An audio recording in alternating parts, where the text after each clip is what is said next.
Assalamualaikum warahmatullahi wabarakatuh. Perkenalkan, nama saya Jeki Chandra dengan NIM 8605486646 dengan prodi PGSD. Di sini saya akan menjelaskan tentang topik peran filsafat ilmu dalam membuat ilmu pendidikan. Langsung aja ke inti materi. Pertama, filsafat ilmu mengawasi ilmu pendidikan. Filsafat ilmu itu ibarat jaga gawang. Kalau boleh pakai metode parabola, dia yang memastikan ilmu pendidikan punya konsistensi yang sah, punya dasar keilmiahan yang kokoh, dan membawa nilai-nilai yang tidak sembarangan. Tanpa filsafat, ilmu pendidikan bisa jadi sekedar kumpulan teknik dan hafalan kosong. Filsafat bertanya, apakah ini benar? Apakah ini baik? Jadi dia bukan sekedar pengawas, tapi penjamin mutu dari alam.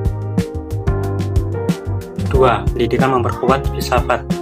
Pendidikan yang bermakna adalah ladang tempat filsafat ilmu tumbuh subur.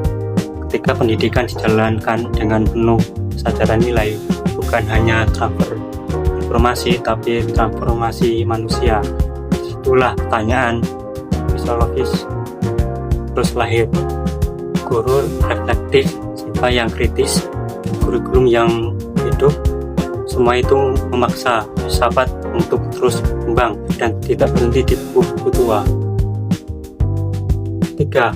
Filsafat sebagai pisau analisis. Nah, kenapa filsafat ilmu disebut pisau analisis untuk pendidikan? Karena 3 cabang filsafat bekerja seperti 3 sisi pisau tajam dari berbagai arah. Ontologi bertanya, apa hakikat pendidikan sesungguhnya?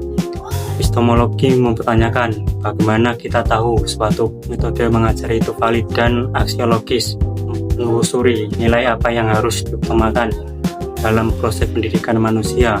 Ketiganya bukan pertanyaan yang bisa diabaikan. Justru itulah yang membuat pendidikan jadi serius dan bermartabat. 4. Contoh konkret. Dalam kurikulum Merdeka Indonesia, filsafat ilmu secara ontologis mendefinisikan siswa sebagai agen aktif. Epistemologi mendorong pembelajaran berbasis proyek untuk memvalidasi pengetahuan melalui pengalaman nyata.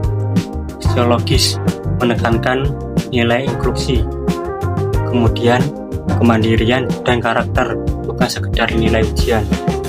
Hasilnya, kebijakan ini mengurai masalah yang lama seperti hafalan mati dan menggantinya dengan proses pembelajaran holistik.